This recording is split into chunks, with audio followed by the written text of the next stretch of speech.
मैं कुरान हूँ। ए ईमान वालों, अगर तुम मुनकिरों की बात मानोगे तो वे तुम्हें उल्टे पैरों फेर देंगे, फिर तुम नाकाम होकर रह जाओगे। बल्कि अल्लाह तुम्हारा मददगार है और वो सबसे बेहतर मदद करने वाला है। हम मुनकिरों के दिलों में तुम्हारा रौब डाल देंगे, क्योंकि उन्होंने ऐसी चीज़ को अल्लाह का शरीक ठहराया जिसके हक में अल्लाह ने कोई दलील नहीं उतारी। उनका ठिकाना जहन्नम है और वो बुरी जगह है जालिमों के लिए। और अल्लाह ने तुमसे अपने वादे को सच्चा कर दिखाया जबकि तुम उन्हें अल्लाह के हुक्म से कत्ल कर रहे थे, यहाँ तक कि जब तुम खुद कमज़ोर पड़ गए और तुमने काम में झगड़ा किया और तुम कहने पर न चले, जबकि अल्लाह ने तुम्हें वो चीज़ दिखा दी थी जो कि तुम चाहते थे। तुम में से कुछ दुनिया चाहते थे और तुम में से कुछ आखिरत चाहते थे।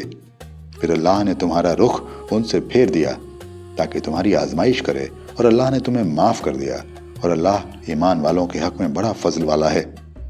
जब तुम चढ़े जा रहे थे और मुड़कर भी किसी को न देखते थे और रसूल तुम्हें तुम्हारे पीछे से पुकार रहा था, फिर अल्लाह ने तुम्हें गम पर गम दिया ताकि तुम रंजीदा ना हो उस चीज़ पर जो तुम्हारे हाथ से चूक गई, और न उस मुसीबत पर जो तुम पर पड़े।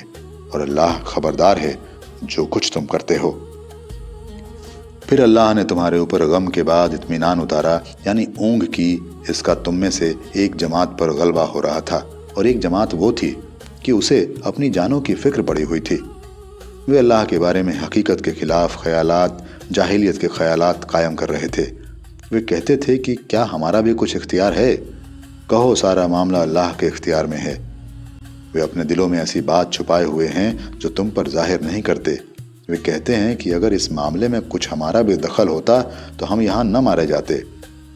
कहो, अगर तुम अपने घरों में होते तब भी जिनका कत्ल होना लिख गया था वे अपनी कत्लगाहों की तरफ निकल पड़ते।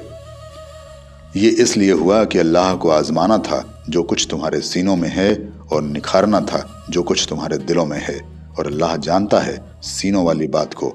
तुम में से जो लोग फिर गए थे उस दिन की दोनों गिरोहों में मुठभेड़ हुई। इन्हें शैतान ने इनके कुछ आमाल के सबब से फिसला दिया था। अल्लाह ने इन्हें माफ़ कर दिया। बेशक अल्लाह बख्शने वाला मेहरबान है। ए ईमान वालों, तुम उन लोगों की तरह ना हो जाना जिन्होंने इनकार किया।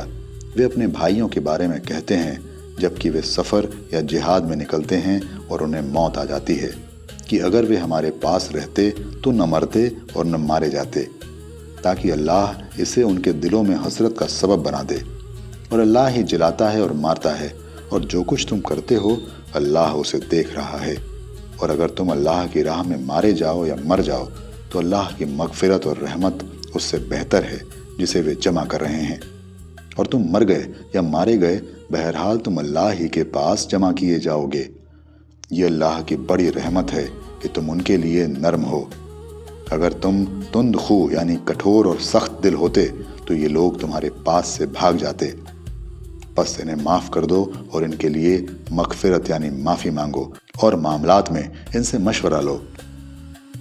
फिर जब फैसला कर लो तो अल्लाह पर भरोसा करो। बेशक अल्लाह उनसे मोहब्बत करता है जो उस पर भरोसा रखते हैं। अगर अल्लाह तुम्हारा साथ दे तो कोई तुम पर गालिब नहीं आ सकता, और अगर वो तुम्हारा साथ छोड़ दे तो उसके बाद कौन है जो तुम्हारी मदद करे? और अल्लाह ही के ऊपर भरोसा करना चाहिए ईमान वालों को। और नबी का ये काम नहीं कि वो कुछ छुपाए रखे, और जो कोई छुपाएगा वो अपनी छुपाई हुई चीज़ को क़यामत के दिन हाजिर करेगा। फिर हर जान को उसके किए हुए का पूरा बदला मिलेगा और उन पर कुछ जुल्म ना होगा। क्या वो शख्स जो अल्लाह की मर्जी का ताबे यानी अधीन है वो शख्स की तरह हो जाएगा जो अल्लाह का गज़ब लेकर लौटा और उसका ठिकाना जहन्नुम है? और वो कैसा बुरा ठिकाना है! अल्लाह के यहाँ उनके दर्जे अलग अलग होंगे, और अल्लाह देख रहा है जो वे करते हैं। अल्लाह ने ईमान वालों पर एहसान किया कि उन्हीं में से एक रसूल भेजा जो उन्हें अल्लाह की आयतें सुनाता है और उन्हें पाक करता है और उन्हें किताब व हिकमत की तालीम देता है। बेशक ये इससे पहले खुली हुई गुमराही में थे।